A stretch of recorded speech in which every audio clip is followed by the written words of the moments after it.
पहलगाम आतंकी हमले के बाद सुरक्षा और बचाव को लेकर देश में मॉक ड्रिल की शुरुआत हो चुकी है। इसी कड़ी में बलिया के रसड़ा गढ़िया में स्थित सनफ्लावर पब्लिक स्कूल में मॉक ड्रिल के जरिए बच्चों को आपात स्थिति से निपटने के लिए बचाव की जानकारी दी गई। आपको बता दें कि बुधवार को सनफ्लावर पब्लिक स्कूल में बच्चों को युद्ध जैसी आपात स्थितियों से निपटने की ग्राउंड ट्रेनिंग दी गई। सायरन बजते ही स्कूल के बच्चों को सिखाया गया कि कैसे पैनिक नहीं करना, तुरंत डेस्क के नीचे छिपना है, लाइट बंद कर देनी है और अगली सूचना तक क्लासरूम में ही रहना है। मॉक ड्रिल ट्रेनर व स्कूल प्रधानाचार्य नीरज सिंह ने बच्चों को बताया कि यदि सायरन बजता है और हम खुले मैदान में हैं, तो सबसे पहले नजदीकी या बंकर मकान की शरण ले। ड्रिल में आपातकालीन स्थितियों में शांत और सतर्क रहने की सलाह दी गई। प्रशिक्षण के तहत आपात स्थिति में स्वयं को कैसे बचाएं, सतर्कता दिखाते हुए बच्चे सायरन बजते ही जमीन पर लेट गए। विद्यार्थी अग्निशामक यंत्र, गैस सिलेंडर से आग बुझाना सीखें। घर व यात्रा के दौरान आपातकालीन स्थिति में कैसे अपने को सुरक्षित रखें, यह बताया गया। ड्रिल के दौरान छात्रों को हवाई हमले के संकेतों, ब्लैकआउट प्रक्रियाओं, सुरक्षित स्थानों की पहचान और आपातकालीन निकासी मार्गों के बारे में प्रशिक्षण दिया गया। नमस्कार, मैं प्रधानाचार्य सनफ्लावर पब्लिक स्कूल रसड़ा। जैसा कि हम सभी लोग जानते हैं कि 22 अप्रैल से ही देश में किस तरह का माहौल बना हुआ है और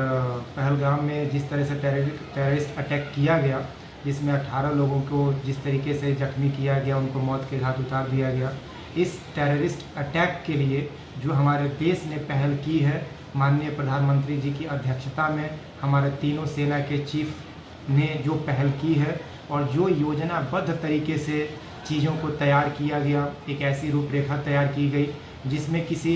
आम नागरिक को क्षति न पहुंचाते हुए जो इसके दोषी हैं उनको हम क्षतिग्रस्त करें, उनको हम ध्वस्त कर सकें। इसके लिए जो आज कल रात्रि में जिस तरह से पहल की गई है, रात 1:30 बजे से ये सूचना मिलना शुरू हो गया कि हमारे तरफ से राफेल के द्वारा मिसाइल दागे गए, जिसमें पाकिस्तान में स्थित 9 ऐसे ठिकानों को ध्वस्त कर दिया गया और 9 ठिकानों को ध्वस्त करने के बाद काफ़ी ज़्यादा मात्रा में आतंकी ढेर हो गए हैं। और सुबह 6 बजे तक जो सूचना देखने को मिला उसमें काफ़ी काबिल तारीफ ऑपरेशन किया गया है भारत की तरफ से। और जिस तरह से भारत की तीनों सेनाएं, नौसेना, थल सेना और वायुसेना अपने अपने मोर्चा पर अपने विरोधी देश को जिस तरीके से जवाब दे रही है, उस जवाब के तहत जो हम लोगों के भी जो कर्तव्य बनते हैं, जो जवाबी कार्रवाई के लिए इस ऑपरेशन का जो सिंदूर ऑपरेशन का जो नाम दिया गया है, इस सिंदूर ऑपरेशन के तहत आज देश में जिस तरीके से पहल की गई, रात 1:30 बजे से जो पहल की गई है, वो पहल की जो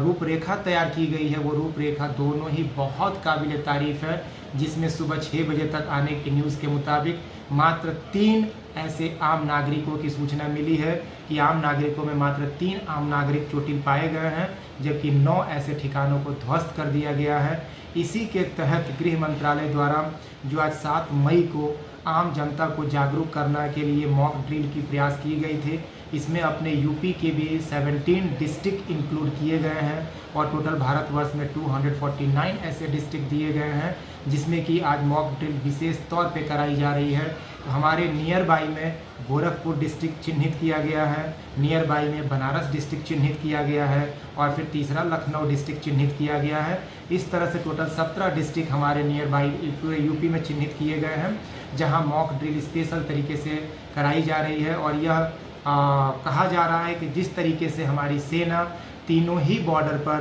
तीनों ही जगह पे जिस तरह से अपने कर्तव्यों का निर्वहन कर रही है, उस तरह से आम नागरिक होते हुए भी हम अपने इंटरनल रीजन में, यानी अपने भारत की आंतरिक हिस्सों में अपनी पहल करें और लोगों को जागरूक करें और ऐसी ट्रेनिंग दें जिससे कि आपात स्थिति आने पर हमें पैनिक होने की नीड न पड़े, हमें पता हो कि हमें क्या करने की आवश्यकता है और हमें क्या करना चाहिए।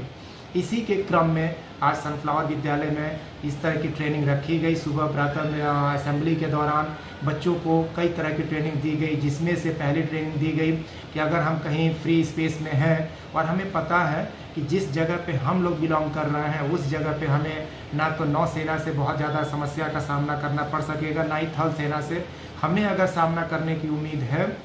तो एयर स्ट्राइक से है। और हम जानते हैं कि हमारे पास TCR और रोहिणी जैसा एयरफोर्स और आर्मी के पास रडार है, जो रडार मिसाइल्स की एफिशिएंसी को डिटेक्ट कर सकता है। तो पॉसिबिलिटी यही है कि अगर कोई रडार हमारे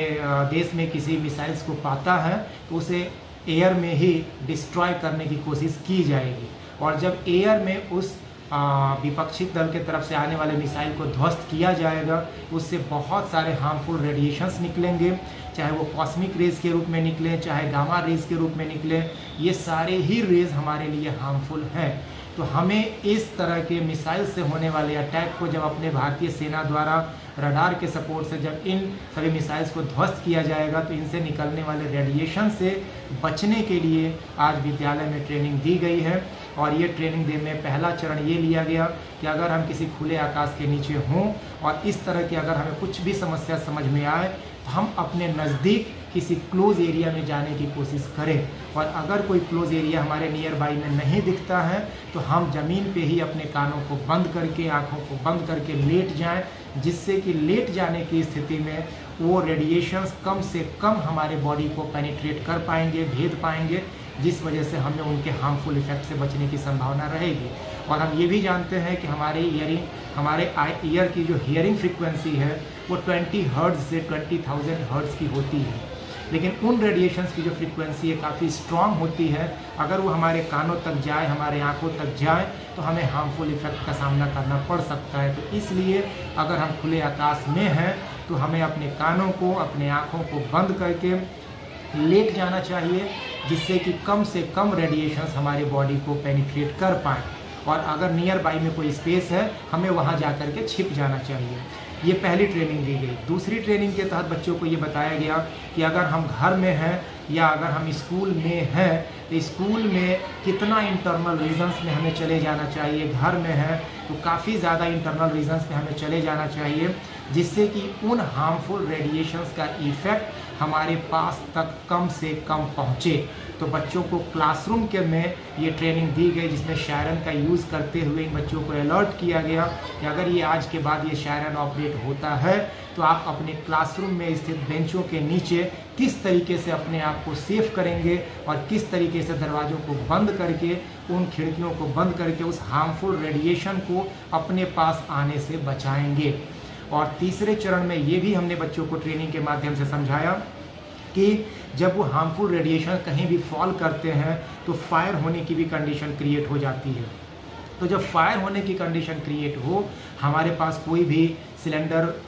जो आग बुझाने के लिए हम लोग यूज़ करते हैं गैसेस को, वो गैसेस उपलब्ध ना हो, पानी का रिसोर्स बहुत स्ट्रांग ना हो, तो हम फायर ब्रिगेड का वेट ना करें। हमारे पास कोई भी मोटा कंबल हो, मोटा कोई भी ऐसा कपड़ा हो जिसको कि हम पानी में गीला कर दें, चाहे उसको नॉर्मल भी हम ले जा करके उसके आग के ऊपर अगर हम रख देते हैं तो आग जो जल रही है उसके लिए, जो जलने के लिए ऑक्सीजन की ज़रूरत होती है, जब उसके ऊपर हम कोई भी कंबल या कोई मोटा कपड़ा डाल देते हैं तो उसका ऑक्सीजन से कांटेक्ट टूट जाता है और जो फ्लेम ऊपर उठती है वो फ्लेम ऊपर उठने की बजाय उस फ्लेम का ऑक्सीजन से कनेक्शन टूट जाने की वजह से वो आग बुझाई जा सकती है। इसके लिए आग बुझाने के सिस्टम के लिए हमने अपने स्कूल के सभी ड्राइवर्स को और सभी 4th क्लास एम्प्लॉयज़ को बुलाया और स्कूल में लगे हुए फायर सिस्टम के तहत उनको ट्रेनिंग दी गई कि आकस्मिक स्थिति में वो कैसे फायर सिस्टम को समझेंगे, कैसे पाइप्स का कनेक्शन करेंगे और बिल्डिंग में किसी तरह की आग पाए जाने पर वो फायर सिस्टम का पाइप का यूज़ करते हुए किस तरह से उस 3 मंजिले हाइट पे यानी 30 से 35 फुट हाइट पे कैसे आग को बुझाने का प्रयास करेंगे। तो ये 3-4 तरह की ट्रेनिंग बच्चों को दी गई और विशेष तौर पे हमने बच्चों को यह भी बताया कि आपातकालीन स्थिति में हमारे सेलफोन्स के नेटवर्क भी डिस्ट्रॉय हो जाते हैं, क्योंकि हमारे जैमर्स के द्वारा चीज़ें नेटवर्किंग जैम कर दी जाती है। तो ये हमारे माइक्रोवेव्स होते हैं, लेकिन अगर हम रेडियो वेव्स का यूज़ करें, अगर हमारे सेलफोन्स का नेटवर्क डैमेज हो जाए, हम सेलफोन को यूज़ ना कर पाएँ, वहाँ पर हमें अपने रेडियो का यूज़ करना चाहिए। कोई भी फर्दर मैसेज को सुनने के लिए, क्या स्थिति चल रही है उसको जानने के लिए हमें अपने रेडियो वेव्स का यूज़ करते हुए अपने रेडियो को ऑपरेट करके हम सारे मैसेज की सूचना ले सकते हैं। इस तरह से बच्चों को हर तरह से ट्रेनिंग दी गई और इसमें बच्चों को बताया गया कि किस स्थिति में किस तरीके से करने की आवश्यकता होगी। और आप देश के भविष्य हो और आज देश को आंतरिक रूप से बचाने की जिम्मेदारी आपकी बनती है। और हम जितने भी नागरिक जहां भी स्थित हैं और जो भी मेरे इस मैसेज को सुन पा रहे होंगे, मेरी आप सभी लोगों से यही अपील है, यही गुजारिश है कि अधिक से अधिक लोगों को इस तरह का मैसेज या आपके दिमाग में, आपके विचार में कुछ और भी इस तरह के मैसेज हों, आप अधिक से अधिक नागरिक बंधु को पहुंचाने का कष्ट करें, जिससे कि हमारी तीनों सेनाएं बॉर्डर से देश की रक्षा कर रही हैं, लेकिन आंतरिक रूप से देश की रक्षा करने की जिम्मेदारी हमारी स्वयं की है। हम अपने कर्तव्यों को समझें और हम यह भी प्रण करते हैं कि अगर भविष्य में अगर किसी तरह की आवश्यकता समझ में आई तो विद्यालय परिवार एवं विद्यालय परिवार से जुड़े हुए सभी लोग बॉर्डर के सीमाओं तक भी अपने द्वारा मिलने वाले सहयोग को प्रदान करने के लिए जाने में तत्पर हैं। इसमें कहीं से किसी तरह की कोई दो राय नहीं है। हम सब लोग देश की हर परिस्थिति के साथ कंधे से कंधा मिलाकर चलेंगे और हर परिस्थिति का कठोरता के साथ सामना करेंगे। तो माननीय प्रधानमंत्री मोदी जी द्वारा जो आज रात को 1:30 बजे से जो स्ट्राइक का प्लान किया गया वो काबिल तारीफ था, और जितने सूझबूझ से ये निर्णय लिया गया है, काफ़ी समय देते हुए ये जो निर्णय लिया गया है, ये निर्णय बहुत ही सराहनीय है और हम सब नागरिक बंधु का ये कर्तव्य बन जाता है उस निर्णय का सम्मान करें और देश की रक्षा में अपने द्वारा मिलने वाले सहयोग, प्रधानमंत्री मोदी जी द्वारा जो आज रात को 1:30 बजे से जो स्ट्राइक का प्लान किया गया वो काबिल तारीफ था, और जितने सूझबूझ से ये निर्णय लिया गया है, काफ़ी समय देते हुए ये जो निर्णय लिया गया है, ये निर्णय बहुत ही सराहनीय है और हम सब नागरिक बंधु का ये कर्तव्य बन जाता है उस निर्णय का सम्मान करें और देश की रक्षा में अपने द्वारा मिलने वाले सहयोग को देश तक पहुंचाने का कष्ट करें। इसी के क्रम में मॉक ड्रिल का आयोजन आज सनफ्लावर परिवार में किया गया।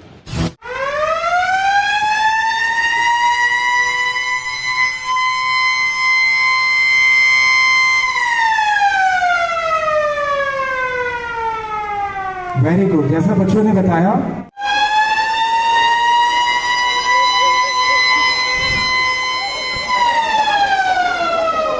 बेटा केवल रख दो वहां पे।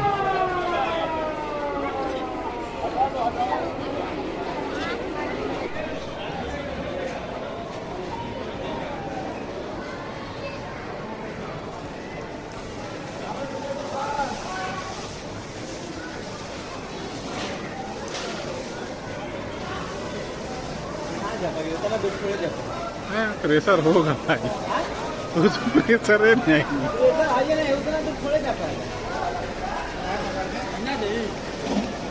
मारिए मारिए,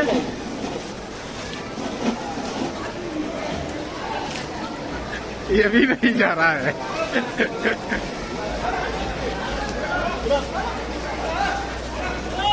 पूरा खोलिए, पूरा खोलिए, पूरा खोलिए, पूरा खोलिए, और खोलिए।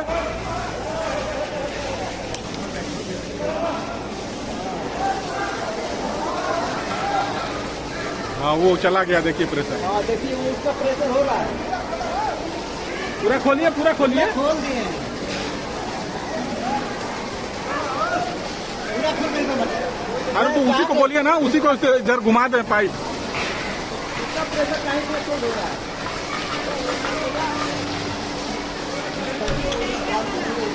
नीचे तो नहीं है ना।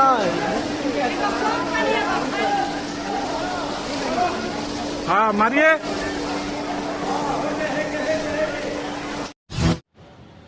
भारत सरकार द्वारा यह आदेश प्राप्त हुआ है कि हम सब लोगों को एक ऐसा प्रशिक्षण दें जिससे कि कोई भी बाहरी हमला होता है तो हम अपनी सुरक्षा कर सकें। इसी बात को ध्यान में रख करके हमारे प्रिंसिपल महोदय ने आज बच्चों के बीच बहुत ही अच्छा प्रशिक्षण दिया कि हवाई हमलों से हम कैसे बचें और क्या क्या घटनाएं हो सकती हैं, उन सभी बातों पर प्रकाश डाला गया।